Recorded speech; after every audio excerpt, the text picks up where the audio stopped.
Good morning to students. Welcome to next PG video, lecture 5, chapter 3, class 10th biology. हम लोग इसमें next topics पढ़ रहे हैं चैप्टर 3 में fertilisation of egg.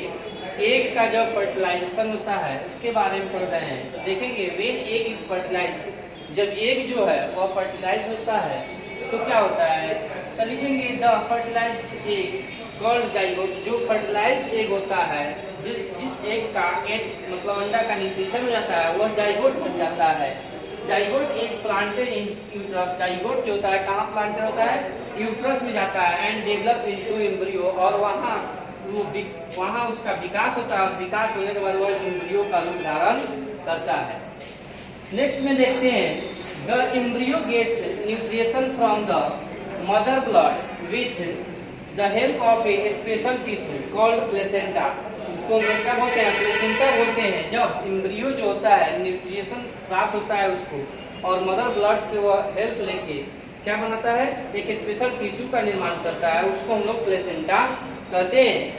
It provides a large surface area. यह इसको बहुत लार्ज सरफेस एरिया प्रोवाइड होता है for the exchange of glucose, oxygen and waste material. जहाँ से वह क्या करता है, एक्सचेंज करता है glucose, oxygen and waste material को एक्सचेंज करता है। The time period from the fertilization up to the birth of the baby is called gestation period.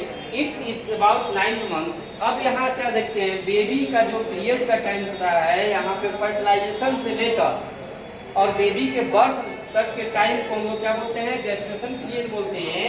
और यह कितने दिनों का होता है, तो 9 मंथ का होता है, 9 महीना का होता है। अब देखते हैं when egg is not fertilize. जब एग फर्टिलाइज नहीं होता है तो क्या होता है, तो देखते हैं the uterus prepare itself every month to receive the fertilized egg. The lining of the uterus becomes thick and spongy, required to support the embryo when fertilization had not taken place। अगर उस जगह पे fertilization नहीं होता है, this lining is not needed by any longer। अब क्या देखते हैं कि this lining break and comes out through the vagina as blood and muscles। जब अंडा जो होता है, जो एग निकलता है, वो फर्टिलाइज नहीं होता है तो वह वेजिना के माध्यम से बाहर निकल जाता है। किस रूप में, तो ब्लड के रूप में या म्यूकस के रूप में, जो मेंस्ट्रुएशन साइकिल में देखने को मिलता है। This cycle taken around 28 days. यह मेंस्ट्रुएशन साइकिल जो होता है वह 28 डेज का होता है। 28 डेज का मेंस्ट्रुएशन साइकिल होता है। उसको हम लोग क्या बोलते हैं, मेंस्ट्रुएशन बोलते हैं। मंथ एंड कॉल्ड मेंस्ट्रुएशन, मतलब कि 28 दिन का जो पीरियड होता है उस पीरियड को हम लोग मेंस्ट्रुएशन कहते हैं। तो इस तरह हम देखें, या उसको मासिक चक्र भी कहते हैं, जो हर महीने में होता है। अब हम देखते हैं रिप्रोडक्टिव हेल्थ के बारे में देखेंगे।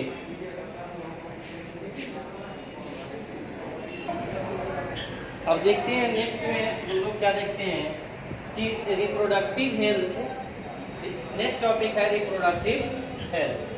तो रिप्रोडक्टिव हेल्थ में देखेंगे हम लोग कि reproductive health means a total well being as all aspects of reproduction. मतलब कि रिप्रोडक्शन के समय जितने भी तरीके से, मतलब सभी तरीके से हम लोग का अगर स्वस्थ रहते हैं तब हम वेल कहते हैं। तो मतलब कि सोशल हो या बिहेवियर हो या इमोशनली हो या फिजिकली हो, ये सभी तरीके से स्वस्थ होना चाहिए, तब जाकर रिप्रोडक्टिव हेल्थ को गुड हेल्थ कहेंगे। तो इसीलिए हम देखते हैं कि प्रेगनेंसी के समय या अक्सर जो ध्यान रखा जाता है कि मदर्स जो होती है वह बिल्कुल क्या रहे, खुश रहे, स्वस्थ रहे सभी तरीके से। अगर माँ स्वस्थ है तो बच्चा भी स्वस्थ ही होगा।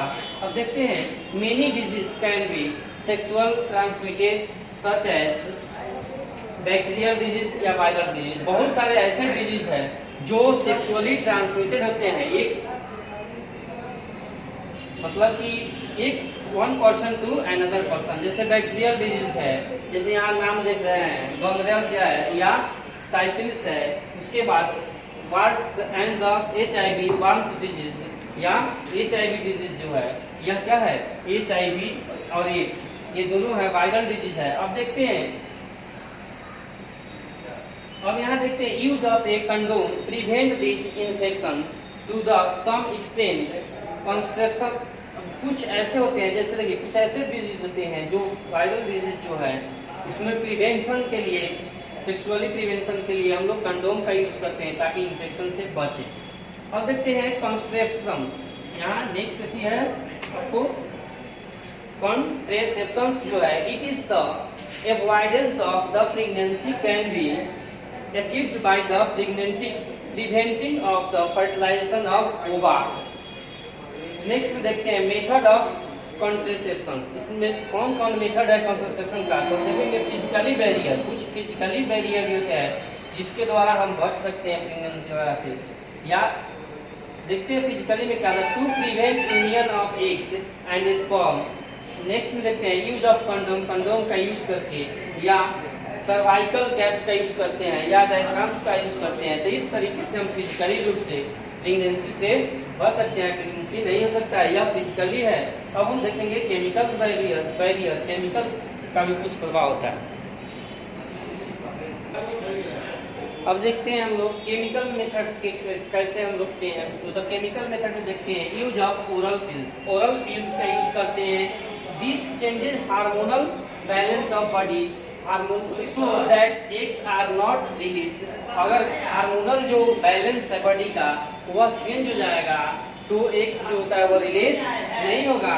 मेनी हैव साइड इफेक्ट, इसका बहुत सारा साइड इफेक्ट है किसका, केमिकल मेथड का। लेकिन हम नेक्स्ट में देखते हैं IUCD मेथड, मतलब कि इंट्रायूट्राइन्स कॉन्ट्रेसेप्टिव डिवाइस जो होता है, इसका फुल फॉर्म होगा। अब देखते हैं इसमें क्या होता है, कॉपर टी, कॉपर टी का यूज करते हैं, या loop is the place is in uterus, इसको यूट्रस में फिट करते हैं टू प्रिवेंट प्रेगनेंसी, प्रेगनेंसी को रोकने के लिए। अभी हम जितने भी आपको मेथड बता रहे हैं या प्रेगनेंसी को रोकने के लिए बता रहे थे। अब देखते हैं सर्जिकल मेथड से भी आप प्रेगनेंसी को रोकते हैं।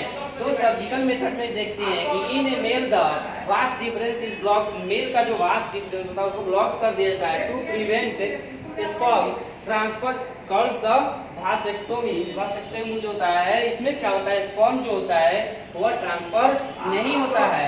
अब नेक्स्ट में देखते हैं in the female the fallopian tube is block, female का जो फैलोपियन ट्यूब जो होता है उसको ब्लॉक कर देते हैं ताकि एग जो होता है to prevent egg transfer called the tubectomy. अब इस तरह हम क्या देखें, इसको देखें। अब आगे देखेंगे हम लोग क्या, तो फीमेल फेटोसाइट जो होता है, फेटोसाइट्स के बारे में देखेंगे।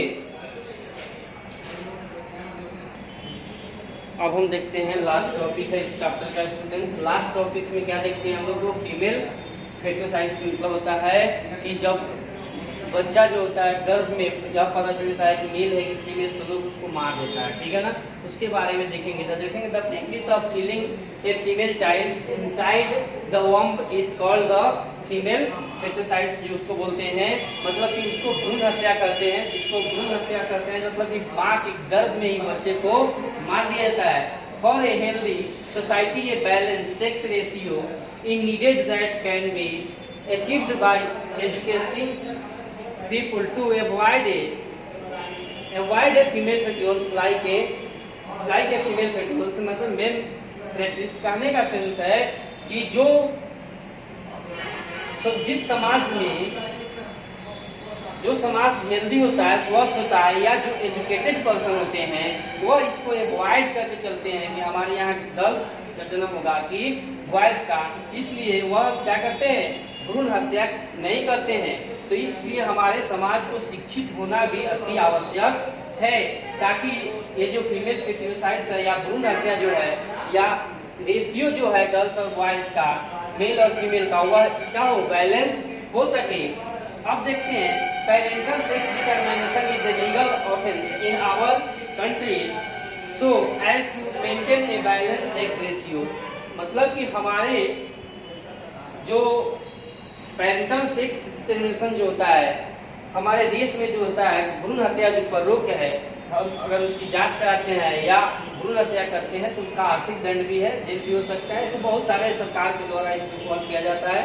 लेकिन हमको एक अगर स्वस्थ समाज और स्वस्थ परिवार का निर्माण करना है तो हमको सेक्स रेशियो जो होता है उसको बैलेंस करके रखना होगा। मेल और फीमेल का जो रेशियो है इसको बैलेंस करने के लिए हमको फीमेल फर्टिसाइड्स को क्या करना होगा, स्टॉप करना होगा, रोकना होगा।